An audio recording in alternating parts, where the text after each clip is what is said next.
Nama saya Muhammad Iri Rijali.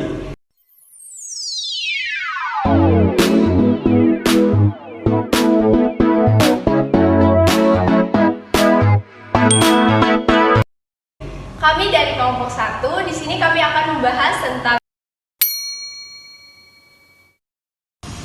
Oke, pertama yang saya bahas adalah kritik.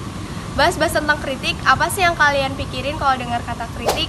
Mungkin sebagian orang berpendapat kalau kritik adalah celaan, komentar, atau penilaian tentang kelemahan suatu karya. Padahal kritik yang dibahas di materi ini tuh adalah keseimbangan penilaian baik kelemahan maupun kelebihan. Jadi nggak cuma penilaian kelemahan yang kayak orang-orang pikirin aja.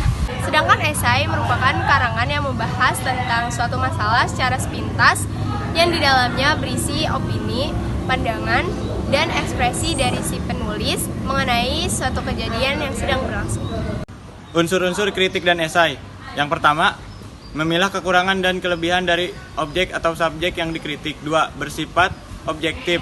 3. Menggunakan metode dan kajian teori. Nah, di sini saya mau memberitahukan ciri-ciri kritik dan ciri-ciri esai. Yang pertama, ciri-ciri kritik. Nah, di sini ciri-ciri kritik bersifat menanggapi atau mengomentari karya orang lain. Berarti kritik orang lain itu di dalam bahasa Indonesia itu mengkritik karya orang lain dengan cara memberikan saran atau memberikan suatu komentar. Nah, yang kedua, menunjukkan kelebihan dan kekurangan. Nah, kelebihan dan kekurangan itu yang dimaksud kadang-kadang suatu pengkritik memberikan komentar yang sangat pedas atau sangat bermanfaat. Nah, kadang-kadang yang sangat bermanfaat itu memberikan saran atau memberikan suatu kesimpulan. Kalau yang berlebihan itu dia mengomentari dengan cara kata-kata yang tidak bermanfaat atau kata-kata yang membuat karya orang lain sakit hati. Nah, yang ketiga, memberi saran perbaikan. Nah, yang tadi yang sama pertama itu sama memberi saran perbaikan.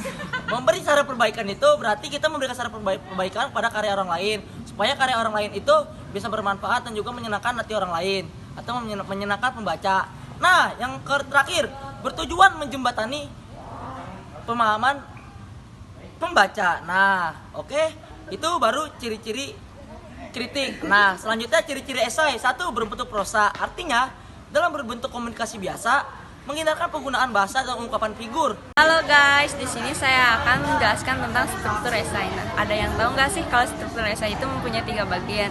Yaitu yang pertama ada pendahuluan.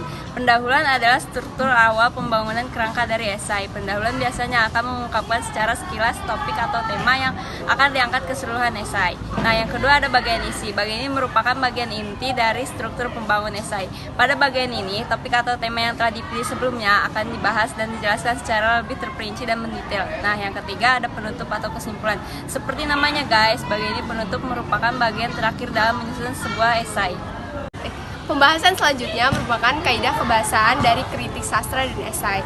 Yang pertama ada pernyataan persuasif. Pernyataan persuasif ini berbentuk kritik sastra dan esai. Yang kedua ada pernyataan fakta. Pernyataan fakta ini berfungsi sebagai sarana untuk memperjelas pendapat. Yang ketiga ada pernyataan menilai. Pernyataan menilai ini berfungsi untuk mengetahui kurang lebihnya suatu karya yang nantinya akan menjadi bahan evaluasi bagi si penulis. Yang keempat ada istilah teknis. Hal ini diperlukan agar si pembaca dan si penulis sepaham pada pembahasan tertentu yang perlu dijelaskan secara detail. Yang terakhir ada kata kerja mental. Kata kerja mental merupakan kata kerja yang melibatkan perasaan atau respon terhadap suatu tindakan atau kejadian.